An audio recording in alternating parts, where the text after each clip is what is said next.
ایک اور چیز جو آپ نے معراج کی رات دیکھی، اور اس کو میں اینڈ پر لازمی ذکر کروں گا، ہر بھائی اس پر توجہ دے۔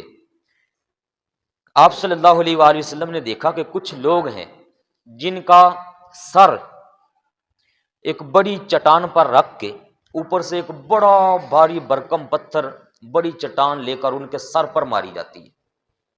اس کو آپ تھوڑا سا تصور کرنے کے لیے اس طرح سے لے لیجئے کہ جیسے ایک چھوٹا سا لیمن ہو، نیبو جس کو ہم کہتے ہیں، وہ لیمن رکھا جائے نیچے ایک بڑے پتھر پر، اور اوپر سے بڑا سا پتھر اس لیمن کے اوپر مارا جائے، تو کیا اس نیبو کے اندر کچھ چیز باقی رہ جائے گی؟ کھیرا نیچے رکھ لیں، کھیرا، کھیرے کے اوپر بڑا بھاری پتھر مارا جائے، کیا پلے بچے گا کھیرے کے؟ حضور اکرم علیہ الصلوۃ والسلام نے دیکھا کہ کچھ لوگ ہیں جن کے سروں کو نیچے رکھ کر، یہ سر نیچے رکھ کر اس پر باری باری پتھر مار کے ان کو کچل دیا جاتا ہے۔ وہ جب پتھر مارتے ہیں تو پتھر جب رڑ کے آگے جاتا ہے، فرشتہ جا کے پتھر کو واپس اٹھا کر لاتا ہے، تب تک سر دوبارہ جڑ جاتا ہے۔ وہ جو ہی سر جڑتا ہے تو فوری طور پر فرشتہ پھر پتھر مار کے اس کے سر کو پھر پھوڑ دیتا ہے، ریزہ ریزہ کر ڈالتا ہے۔ مسلسل یہ کام اس کے ساتھ جاری ہے۔ اینج اپنے ایک سر دا وال پٹ کے ویکھو، ایک وال اینج کر کے پکڑنا، کاٹنا نہیں، صرف ایسے کر کے اکھاڑنا ہے، ایسے کھینچ کے اکھاڑو، اور پھر محسوس کرو کہ درد ہوتی کہ نہیں ہوتی۔ گل کرنا آسان ہے، اپنی ذات پر تجربہ کے طور پر آنا انتہائی مشکل ہے، اور میں دعا کرتا ہوں اللہ پاک ہمیں اس طرح کے تجربے سے محفوظ رکھے۔ یہ تجربہ نہیں ہونا چاہیے ہماری ذات کے ساتھ۔ حضور اکرم علیہ الصلوۃ والسلام نے فرمایا یہ کون لوگ ہیں جن کے ساتھ اتنا سخت معاملہ عذاب کا ہو رہا ہے؟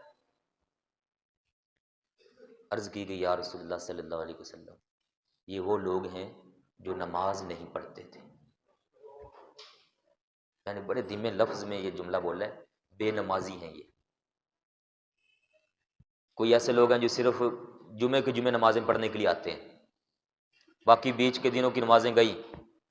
کچھ ایسے ہیں جو دن میں صرف ایک پڑھ لیتے ہیں، فجر کی پڑھ لیتے ہیں، یا رات کو مغرب یا عشاء کی ایک پڑھ لیتے ہیں، باقی گئی۔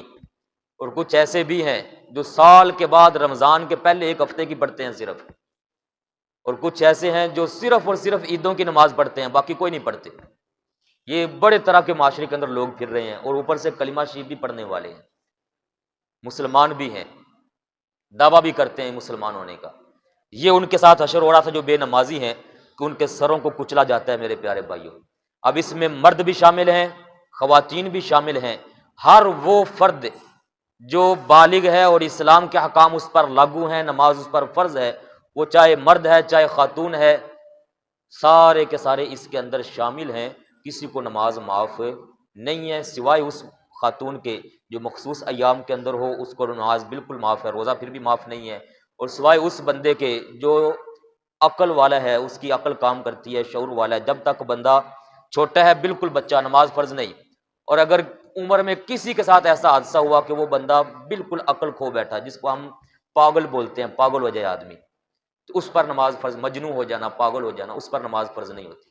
ورنہ جب بندہ شعور والا ہے، سمجھ والا ہے، تو نماز فرض ہے۔ نماز سردی میں گرمی میں کسی صورت معاف نہیں ہے۔ صرف اتنا ہو سکتا ہے اگر کسی دن سوئے رہ گئے اور نماز قضا ہو گئی تو فوری جب بندہ اٹھے تو اس کی قضا کو مکمل کر کے پڑھ لے، بس اتنی سی گنجائش ہے، وہ بھی جان بوجھ کر نہیں، سوئے رہ گئے، وقت گزر گیا پتہ نہیں چلا، اور یہ بھی کبھی کبھار کوئی ایک دن ایسا ہو جائے، روٹین میں نہیں، روزانہ نہیں کہ ستے ہوئے ہیں چلو خیر ہے موجیں لگی رہیں گی ہماری۔ تو یہ وہ ان لوگوں کا حشر تھا میرے پیارے بھائیوں جو بے نمازی ہیں۔ اب ذرا اپنے گھروں میں دیکھیں، کس کس کا بھائی نماز پڑھتا ہے، کس کس کا بیٹا نماز پڑھتا ہے، کس کس کے گھر کی خواتین نماز پڑھتی ہیں، تو اس کو خوش ہونا چاہیے کہ الحمدللہ میرے سارے گھر کے افراد اس عذاب سے محفوظ ہیں۔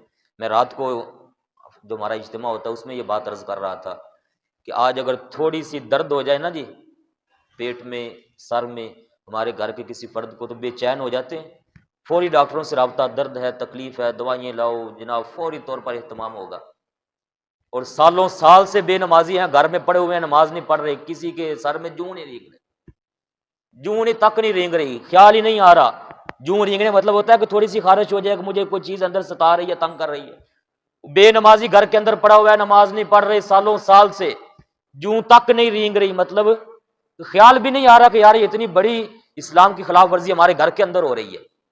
اور ادھر چاہے ٹی وی چلتے رہیں، چاہے پروگرام چلتے رہیں، چاہے ڈانس ہوتے رہیں، گھروں کے اندر فلمیں چلیں، وہ سارا کچھ چلاتے رہیں گے، باقاعدہ اہتمام کر کے دیں گے، نماز جا رہی ہے، لوگ اللہ تعالیٰ کے عذاب کے مستحق بن رہے ہیں، اپنے گھر کے اندر سارا دن لا کر کما کر ان کو کھلاتے ہیں، کھاؤ پیو موجیں کرو جناب، تمہیں کمی نہیں آنی چاہیے، لیکن نماز کے ٹائم کوئی پرواہ نہیں ہے۔ یہ ایسی سوچ جن لوگوں کی ہے ان کو اس سوچ سے نکلنا چاہیے۔ آج وقت بیت رہا ہے میرے پیارے بھائیوں، پھر نہ کہنا ہمیں کسی نے بتایا نہیں تھا۔